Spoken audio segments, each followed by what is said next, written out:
कंस ने एक बच्छासुर नाम का राक्षस भगवान को मारने को भेजा। बच्छासुर जो है गाय का बछड़ा बनके भगवान की गाय में मिल गया। भगवान ने उसको मार दिया। सखा बोले कन्हैया तेन बछड़ा मार दियो तो हत्यारा है गए। नमस्कार दोस्तों, द राइट डायरेक्शन के नए एपिसोड में आपका स्वागत है। आज हम एक बहुत ही प्राचीन और अलौकिक जगह पर आए हैं। इस जगह के बारे में हम अच्छे से जानेंगे। हमारे साथ इस मंदिर के पुजारी जी हैं जो यहाँ का देखरेख करते हैं और सारी सेवाओं का देखरेख करते हैं। तो हम उनसे इस जगह के बारे में और इस स्थान के महत्व के बारे में जानेंगे। तो चलिए आज का वीडियो शुरू करते हैं। राधे राधे। तो मुझे इस जगह का नाम और इस जगह का महत्व के बारे में बताइए। इस जगह का नाम है भांडीर वन। हमारे ब्रज में जितनी लीला हुई है उससे कई गुनी लीला यहाँ भगवान ने ज़्यादा की हैं। सबसे पहली लीला है जब भगवान गाय चराने को आते थे तो पहले ही दिन इसी जगह पे आए। गोपाष्टमी वाला दिन था। यशोदा मैया ने गायों की पूजा की, भगवान की टीका लगाया, लाठी पूजी और बोली बेटा ये बछड़ा ले जाओ चराने को। 5 वर्ष के भगवान थे और गोकुल पड़ता यहाँ से 50 किलोमीटर दूर। इतनी दूर पहले दिन बछड़ा लेकर के आई। कारण यह था कि यहाँ पे एक बटवृक्ष उस टाइम पे इतना बड़ा था जिसकी 15 किलोमीटर की परिक्रमा थी। उसके नीचे होकर के यमुना जी बहती थी। जो नंद बाबा गाय चराने को आते थे उस पेड़ के नीचे बैठते थे, वृषभानु भी बैठते थे, दोनों मित्र बातें करते रहते। शाम को नंद बाबा घर जाके कहते अरे यशोदा आज तो मैं गाय को लेके भांडी में चले गए, वह बटवृक्ष के नीचे मेरी गाय बैठ गई और वृषभानु की गाय बैठ गई। तो भगवान बड़े प्रेम से सुनते, सोचते कि जब मैं गाय चरावे जाऊँगो तो पहले दिन भांडी बन जाऊँगो, उस बटवृक्ष को देखूंगा कितना बड़ा है जिसके नीचे हमारी 16 लाख गाय बैठ जाती हैं। इसकी वजह से भगवान पहले दिन आए। जब भगवान गाय चराने को आते थे तब कंस नए नए राक्षस भगवान को मारने को भेजता था। कंस ने एक बच्छासुर नाम का राक्षस भगवान को मारने को भेजा। बच्छासुर जो है गाय का बछड़ा बनके भगवान की गाय में मिल गया। भगवान ने उसको मार दिया। सखा बोले कन्हैया तेन बछड़ा मार दियो तो हत्यारा है गए। भगवान बोले तो मैं क्या करूं कि तुझे सभी तीर्थ का स्नान कर, सामने कुआं है। भगवान ने इसे बंसी से प्रकट किया, इसमें विराजमान हुए। सभी तीर्थों ने अपना रूप धर के भगवान को स्नान कराया तो इस कुएं में सभी तीर्थों का जल है। यह कुआं सत्ययुग में भी था। सत्ययुग में इसका नाम था मच्छकूप। जब मत्स्य भगवान का अवतार हुआ था तो सत्यव्रत राजा मत्स्य भगवान को लेकर के यहीं आई थी और सभा पर इसी कुआं में रखा था। बराह पुराण में दिया है, देवता लोग स्तुति कर रहे कि मच्छकूपम नमस्तभ्यम भांडीवन स्थितम। हे मच्छकूप आप भांडीवन में स्थित, हम आपके लिए बार प्रणाम करते हैं। द्वापर और कलियुग नाम होता है बैनिकूप। जब सोमवती अमावस्या होती है इस कुएं का पानी सफ़ेद हो जाता है। जिन औरतों के बच्चे नहीं होते वो गर्भ खंडित हो जाते हो, संतान नहीं चल रही हो, वो यहाँ आकर के स्नान करे, मंदिर मनोकामना बोले तो 98% संतान की प्राप्ति होती है। दूसरी लीला है राधा कृष्ण विवाह की। यह लीला बहुत लंबी है, अगर इसको बताऊं तो मुझे 40 मिनट लगेंगी, लेकिन शॉर्ट में है। जब यहाँ पे ब्रह्मा जी ने राधा कृष्ण का विवाह कराया, स्वतः ही मंडप प्रकट भयो, जो कि ऐसा मालूम पड़ता है एक बहुत बड़ा भवन है। 1000 खम्भे लगे हुए हैं, बीच में जो सिंहासन बना हुआ है, सिंहासन पर चढ़ने के लिए 7 सीढ़ी लगी हुई है। राधा कृष्ण दोनों यहाँ आए, शिवजी पार्वती आए। शिवजी ने भगवान कृष्ण का श्रृंगार किया, पार्वती ने राधे जी का श्रृंगार किया। दोनों को मंडप पर बिठाला। ब्रह्मा जी आ गए। ब्रह्मा जी वेद मंत्र का उच्चारण करने लगे। जिस टाइम पर ब्रह्मा जी वेद मंत्र का उच्चारण कर रहे थे भगवान और पूजा कर रहे थे तो भगवान ने अपनी बंशी को अपने पास में रख लिया। उस बंशी को राधे जी ने चुरा लिया। ब्रह्मा जी ने कन्यादान किया, हस्तलेपन किया, यज्ञ कराई, फेरा कराई। लास्ट में क्रिया होती है लड़की की मांग में सिंदूर भरने की। जब तक लड़की की मांग में सिंदूर नहीं भरा जाता विवाह मान्य नहीं होता है। तो ये दर्शन जो विवाह के दर्शन है, भगवान राधा जी की मांग में सिंदूर भरते हुए पूरे संसार में एक ही मंदिर है जिसमें विवाह के दर्शन होते हैं और कई विवाह के दर्शन नहीं होते। सभी जगह आप दर्शन करोगे बंशी बजाते हुए करोगे, यहाँ बंशी नहीं है। सबसे मुख्य लीला है, एक दिन की बात है, भगवान और राधे किसी पेड़ के नीचे बैठे हुए थे। तो भगवान बोले राधे से राधे देखो ये भांडीर वन जो है हमारा तुम्हारा निकुंज बने, हमारी तुम्हारी कुंजन की लीला भई है। राधे जी बोली क्या हुई है? कि आज या वन के ऊपर इतना प्रश्न हूँ, जो भक्त यहाँ आएगा और इस कुएं का आचमन करेगा उसे 14 अवतार के दर्शन का फल प्राप्त होगा। जो स्नान करेगा वो जाने अनजाने पापन से मुक्ति पावेगा। जो अपनी मनोकामना बोलेगा बाकी में मनोकामना पूरी करूँगा। जो भक्त एक रात्रि निवास करेगा, कुआ को स्नान करेगा, भांडी बिहारी के दर्शन करेगा, वो गोलोक की प्राप्ति करेगा। यहाँ बैठ के कोई चीज खावेगा वो इंद्रलोक की प्राप्ति करेगा। और जो गौदान करेगा उसकी 73 पीढ़ी का उद्धार होगा। इतनी सुन के राधे जी बोली कि प्रभु आपने तो बहुत ही बड़ी बात कह दी।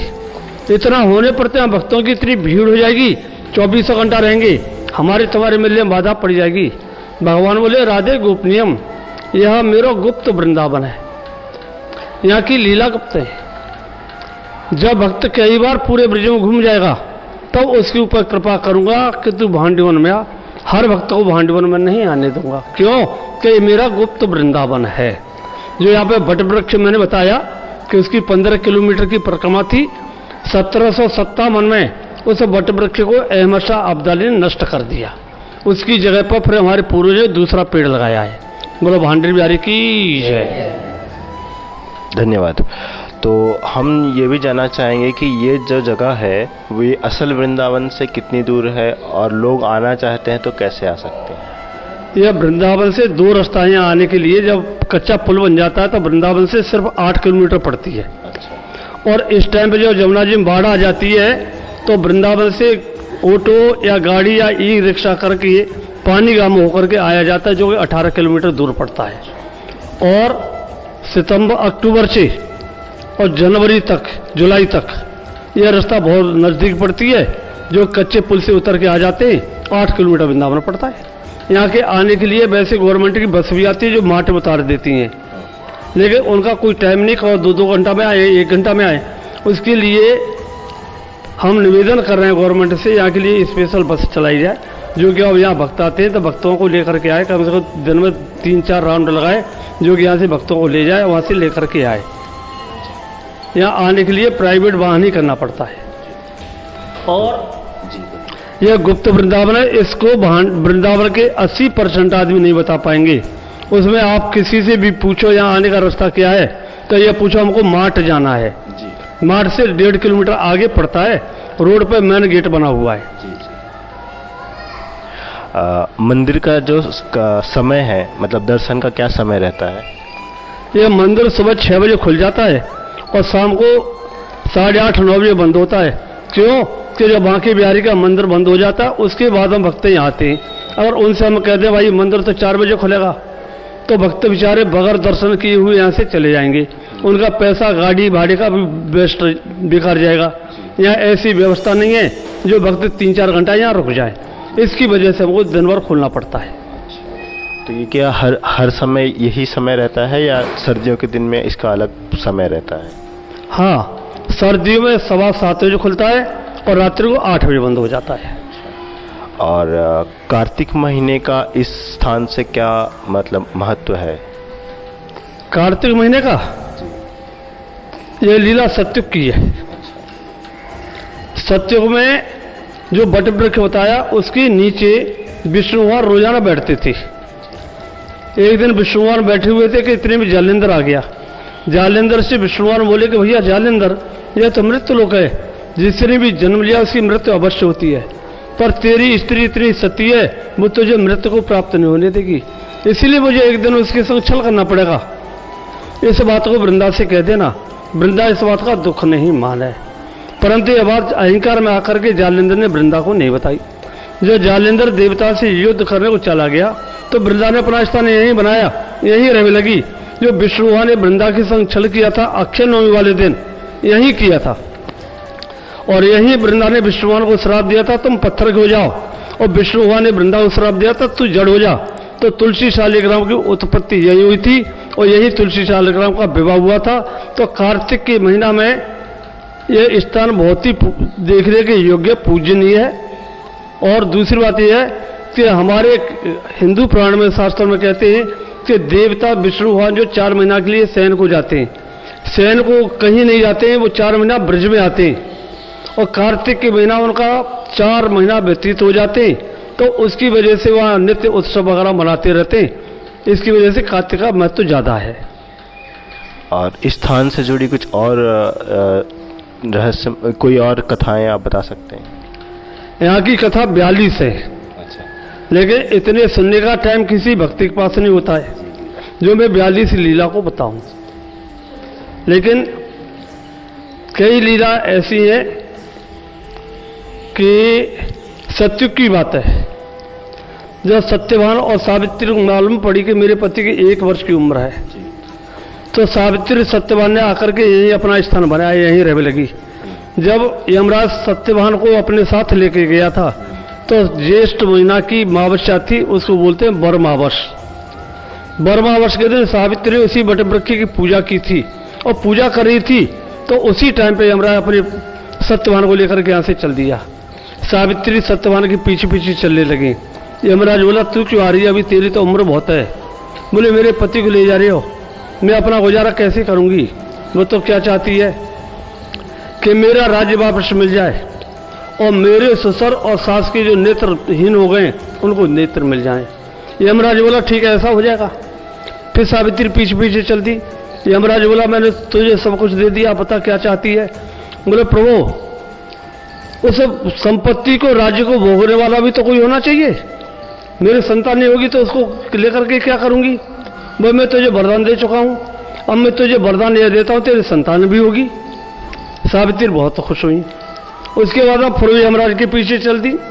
सत्यवान को लेकर के यमराज जा रहा था, तो यमराज बोला कि सावित्री, अभी तू लौटी नहीं, मैंने तुझे को राज्य दे दिया, संतान दे दी, सब चीज कर दे दी। बोले, प्रभु एक बात बताओ, आपने संतान तो मुझे दे दी, अब मेरे पति को तुम ले जा रहे हो। मैं सती हूं तो मैं संतान पैदा कहां से करूंगी। यमराज घबरा गया। बोले, अच्छा भैया, तो अपने पति को ले जा, तो अपने पति को ले जा, मैं तुझे आशीर्वाद दे रहा हूं कि तेरे पति की 100 वर्ष की उम्र होगी। तो सावित्री ने इसी जगह पर अपने पति को, राज्य को, अपने ससुर की आंखों को, नेत्रों को और धन को यही प्राप्त किया था। बहुत अच्छी। आप हमें इस जगह में जो कुछ अलग अलग प्रतिमाएं हैं उसके बारे में संक्षेप में बता सकते हैं? बताओ। यहाँ की ये लीला से जुड़ी हुई प्रतिमाएं, इधर जो है प्रतिमा, ये प्रलंबासुर के वध की है। प्रलंबासुर को दाऊ जी ने मारा था। यहाँ पीछे राधा कृष्ण का विवाह करा रहे हैं ब्रह्मा जी। उसके बाद में एक तस्वीर है, उसमें राधा कृष्ण का मल्ल युद्ध हो रहा है, जिसमें भगवान हारे, राधे जी जीती हैं। उसके बाद में उस बटवृक्ष का चित्र है, जिसके नीचे सखा बैठे हुए हैं और सखा यमुना को उसकी शाखा से पार कर रहे हैं। उसके बाद में इधर आओगे तो यहाँ दुर्वासा मुनि का स्थान है। दुर्वासा मुनि ने भांडीवन में ही अपना स्थान बनाया था और जो गोपियों ने दुर्वासा मुनि को भोजन कराया था वो यहीं कराया था। इधर दावा अग्नि पान का चित्र है, दावा अग्नि का पान भी यही हुआ है, अघासुर का वध यही हुआ है। यहाँ तक कि भगवान कृष्ण ने राज जो सीखा वो भी भांडीवन में सीखा है, बंसी बजाना भी भांडीवन में ही सीखा है। यहाँ पे ताम्बरुक नाम का गंधर्व रहता था, उसकी 2 बेटियां थी, इनका नाम था मधुबाला चित्रांगना। दोनों राधा कृष्ण बने हुए थे। भगवान वहां पहुंच गए, जाकर के उसे बोले ताम्बरुक से कि भैया ये क्या हो रहा है, कि ये रास हो रहा है, कि मुझे सिखा दोगे। क्या सिखा दूंगा, जो जगत को सिखाने वाले हैं वो ताम्बरुक नाम के गंधर्व से रास लीला सीख रहे हैं। जो बंशी बजाने वाले हैं, जो हर बाजे को बजाने वाले हैं, वो उस ताम्बरुक से बंसी बजाना सीख रहे हैं। ये यहाँ की लीला है। बहुत अच्छी। तो आपने देखा यहाँ पर हमें बहुत ही अच्छी और महत्वपूर्ण जानकारियाँ मिली हैं। एक आखिरी सवाल मैं यहाँ पूछना चाहूँगा कि इस मंदिर की क्या क्या सेवाएं होती हैं? अगर कोई अपनी तरफ से कोई ऑनलाइन में कोई सेवा करना चाहे तो वो कैसे कर सकता है? यह मंदिर किसी ट्रस्ट का नहीं है। जो भक्तों से यहाँ दान होता है उससे मंदिर का खर्चा चलता है। और इस मंदिर का कोई सेठ ऐसा नहीं है जो उत्सवों के लिए हमको दान देता हो। अभी बड़ी मुश्किल से मैंने जन्माष्टमी का उत्सव मनाया है। 4 सितंबर को राधाष्टमी का उत्सव है। उस दिन मैं यहाँ 56 भोग करूँगा, फूल बंगला करूँगा, और जो मेरे पास में इकट्ठा होगा, चाहे 1000 आदमी की व्यवस्था हो जाए या 1500 आदमी की व्यवस्था हो जाए, उसका भंडारा करूँगा। लेकिन अभी तक मेरे पास कहीं से कोई दान नहीं आया है। मैं भगवान से यह प्रार्थना कर रहा हूँ, हे राधे रानी, आपका जन्मदिन आ रहा है, उस जन्मदिन को आप जो अच्छी तरह से मनवाओ। जी ठीक है, तो आप मुझे अपना नंबर दे दीजिएगा ताकि अगर ऐसा हो सके कि कोई अपनी सेवा आपके नंबर के थ्रू कर सके तो वो हो सकेगा। जी जी। अक्सर हमने ऐसा देखा है कि यहाँ पर जो दर्शनार्थी आते हैं दर्शन करने के लिए, वो धाम की स्वच्छता को उस तरीके से बनाए नहीं रख पाते हैं, तो उनके लिए आप क्या कहना चाहेंगे? मतलब स्वच्छता बनाए रखना कितना ज़रूरी है? ये जो आपने कहा ये बहुत अच्छी है। वैसे हमने यहाँ पे स्वीपर लगा रखा है, लेकिन गवर्नमेंट की तरफ से यहाँ कोई डस्टबिन की व्यवस्था नहीं है। अगर यहाँ पे 8-10 डस्टबिन लग जाएं तो स्वीपर जो कचरा उसमें डालेगा भक्त उसको बाहर डालेंगे, लेकिन और जगह से फिर भी यहाँ सफाई अच्छी है। तो मेरी मांग ये है गवर्नमेंट से भी कि यहाँ 7-8 डस्टबिन लग जाएं, जो भक्त आकर के यहाँ प्रसाद पाते या फल खाते या और कोई चीज़ यूज करते तो और बिगड़े हुए कचरा को वो डस्टबिन में डालें, जैसे स्वीपर हमारा यहाँ रहता है वो उसको बाहर डाल के आए। ठीक है, तो ध्यान रखिएगा इस। फिर राधे, वैसे मैंने देखा है भक्त आते हैं हमारे ब्रज में, चाहे वृंदावन हो, चाहे गोकुल हो, चाहे महावन हो, गोवर्धन हो, चाहे कामवन हो, चाहे नंदगाम बरसाना हो, अथवा मानसरोवर और भांडीवन हो, सभी भक्त इस बात को नहीं देखते कि हम पॉलीथीन ले रहे हैं, उसमें सामान खरीद रहे हैं, पॉलीथीन को मंजा जहाँ डाल देते हैं। फल खाते हैं, छिलका होते हैं, जैसे केला खाया, केला का छिलका निकाल करके उस पॉलीथीन में रखा, मंजा जहाँ डाल दिया। कुछ हमारे ब्रज की गाय ऐसी हैं जो बेचारी आवारा डुलती रहती हैं, वो उन पॉलीथीनों को केला की छिलका की वजह से खाती हैं। उनका जीवन, अगर वो जिए 18 वर्ष तो उनका जीवन सिर्फ 5 वर्ष से रह जाता है। क्यों? कि पॉलीथीन उसके लीवर में जम जाती है, वो खाना छोड़ देती है। तो इस वजह से सभी भक्तों से यह कहूँगा कि पॉलीथीन वगैरह को ब्रज के अंदर कहीं भी मत डालो और स्थान में मत डालो। ब्रज के स्थान से बाहर जा करके जमीन खाली मिलती हैं, उस जगह पर पॉलीथीन को डाल दो तो कोई परेशानी नहीं है, लेकिन जिस जगह पे मंदिर हैं, देवालय हैं, उन जगह पे इस तरीके से कचरा नहीं डालें। बहुत ही धन्यवाद आपका। आपने हमें बहुत ही महत्वपूर्ण जानकारी दी है इस चीज़ का। हम अपने दर्शकों से भी अनुरोध करेंगे कि वो इस चीज़ का ध्यान रखें, इस बात का ध्यान रखें कि जब भी वो आए वृंदावन में तो इसकी स्वच्छता को बनाए रखें और आपके साथ में जो भी बन पड़ता है उसे वो अलग से उसको निष्कासित करें। और इस मंदिर की जो भी सेवाएं आपको करनी है उसका डिटेल्स हमने इनसे ले लिया है, वो हम आपको डिस्क्रिप्शन में डाल देंगे, जिस पे आप देख करके अपनी सेवा भेंट कर सकते हैं। तो इसके साथ ही हम आज का वीडियो इसी तरह समाप्त करने वाले हैं। आप हमारे साथ बने रहिए, ऐसी वीडियो और भी हम आपके समक्ष लाते रहेंगे। राधे राधे। राधे राधे।